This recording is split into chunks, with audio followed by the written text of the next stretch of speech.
Are we straight? There we go. Hello, lovely people. Hello, lovely people. We are finally live.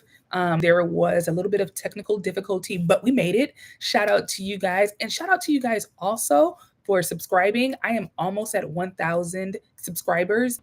I'm too excited. So, thank you. For those who may not know me, who may be new to my channel, hello, hi, welcome. My name is N.HARV, hence the name of my channel, N.HARV. It is also the name of my business, and I am in the business.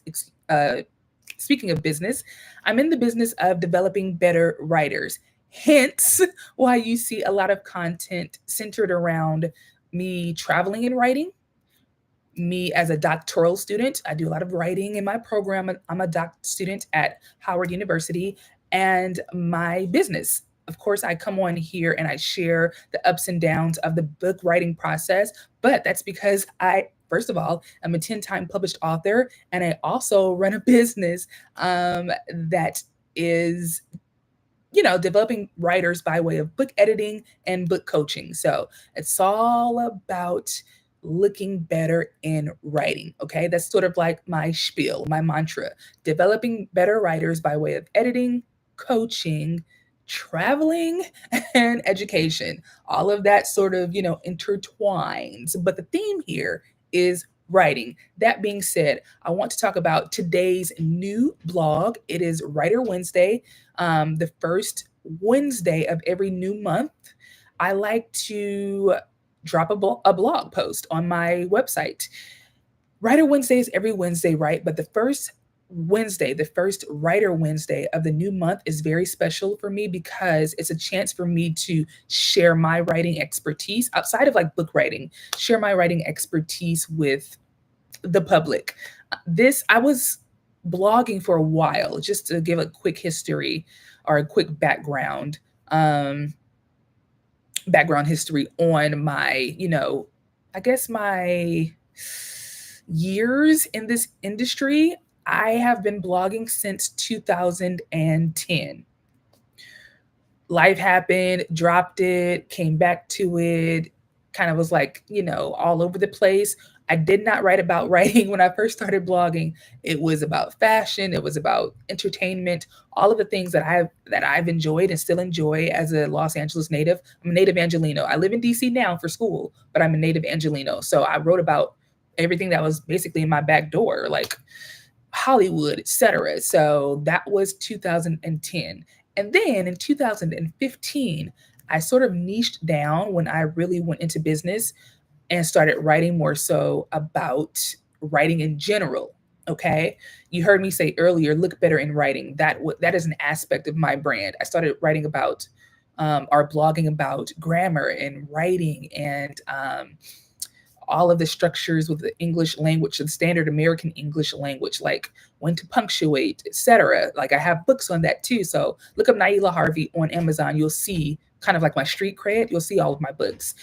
But then, I went back to school to earn my master's degree, to get my master's degree in 2015. Sort of, was up and down with the blog, and then I left it alone for a while. And this year, I actually relaunched because it was part of my New Year's resolution. It was one of my New Year's resolutions. And I started late, but better late than never. I started like thinking of bringing back the blog in January as opposed to like having like a January 1st, new year, new blog. No, I thought about it maybe like the middle of January. And I said, okay, bet next month I am going to drop a new blog post every single month. And that's a way for me to not be so overwhelmed because I still, again, run a business. I still am a doc student and I like to have a little bit of a life, outside of writing words. So one blog post a month is, good for me with my schedule. So I'm not going to read the entire blog posts, but I want to, for those who are curious about the blog post titles and like, my style or what I write about, I'm going to read just the titles, not the entire blog, but just the titles. So starting in February, the blog title for February's blog post is the most important skill I've learned while traveling. As you can see, I'm trying to intertwine my passions with my skill set. So, the most important skill I've learned while traveling, that's February. March, the best advice for first time authors. Okay. What is this? April, why you should become a nonfiction author. Then May, the blog post title um, for that month is why you should write a book about your business and or skill set. So as you can see, I'm niching, making sure that I am making every writer feel comfortable, but also narrowing down to my target audience and target reader and target writer, which is like a thought leader or a leader who would like to share their expertise. Hence why I have a lot of nonfiction writing tips because of the blog post titles. And also, I like to talk to those who are looking to make an impact with their book, not just become an author, but make an impact with their book and influence people with their words. Which leads me to last month's blog post title, The Difference Between an Author and a Book Influencer. All of these things, they are very, what do you say, like fluid, like they mesh well. It's all streamlined. And that leads me to today, because today is the first Wednesday, the first Writer Wednesday of the new month, July. Today's blog post for July 2024 is 3 ways to recover from book writing failure. I realize that I have a lot of advice on how to, write about your skill set in your business, advice for first time authors, etc. But I don't have a lot of like, okay, this has happened to me. This is how you can get over it. To me, that really solidifies a leader from others, because a leader is like, yo, I've been through this. Learn from me, but also let me guide you and lift you up as you go further. So I want to share more about my failures. You don't be in this business for 11 plus years and not have failures. I wrote my first book, SoCo Diaries, an American in South Korea, living and teaching in South Korea. Of course, when I was overseas, living and teaching in South Korea. That was in 2012. I published it when I came back to America, when I returned to America in 2013. That's why I say 11 years. I've been in this game, writing and publishing professionally for 11 years. I know a thing or two about book writing failure. Know a thing or two about book writing failure. It's all good though, because all of those lessons were not in vain.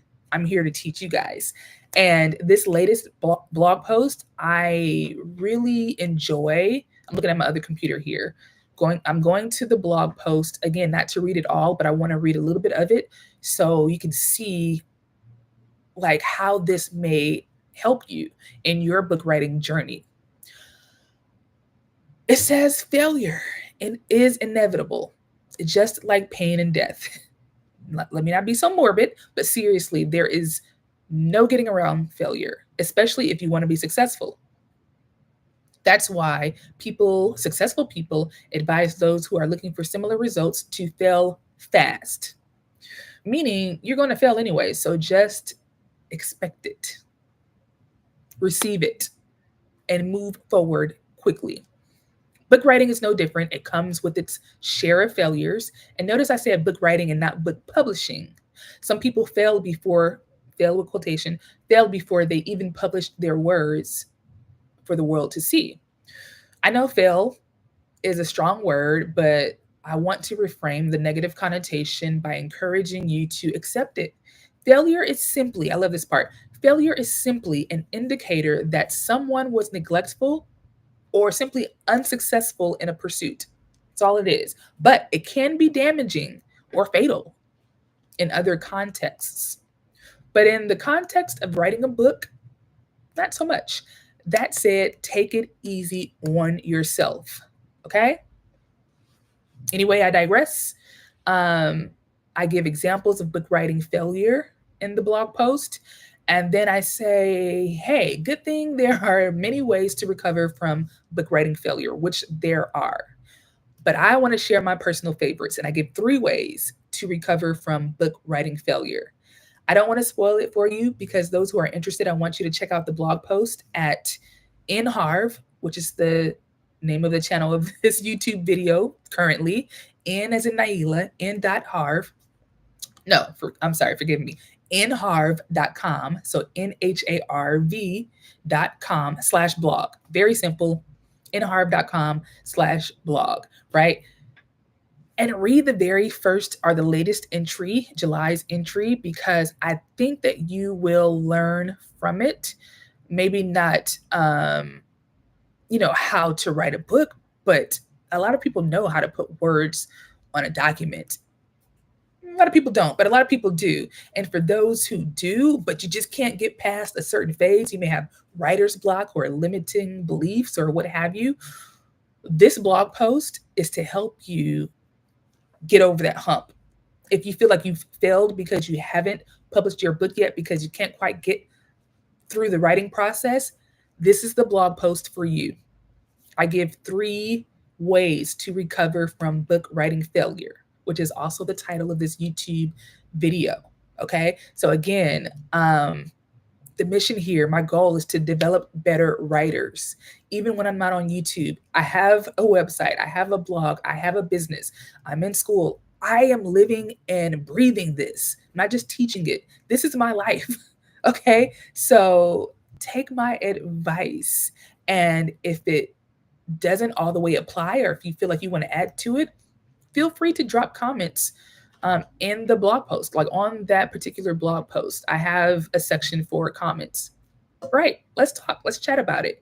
And I think, I think moving forward that I'm going to go live after every blog post to let you guys know that, yo, we are in this together.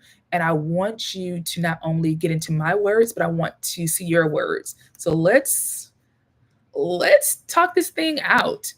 Book writing is hard, and sometimes we fail at it, but that doesn't mean that we cannot eventually become successful. Just like anything else, there are ways to recover from failure. There are ways to recover from book writing failure. Failure doesn't have to last long. Fail fast and move forward quickly. Guys, love you, love you, love you. Remember, the latest blog post can be found on my website at nharv.com/blog post. And if you are loving the content on YouTube, go ahead and like and subscribe. I'm still trying to reach 1,000 subscribers. So yes, share this with a friend who needs encouragement on getting over the hump of the book writing process. And I will see you in the next video. Okay, let's figure out how to end this. And yeah, catch you guys later. Bye.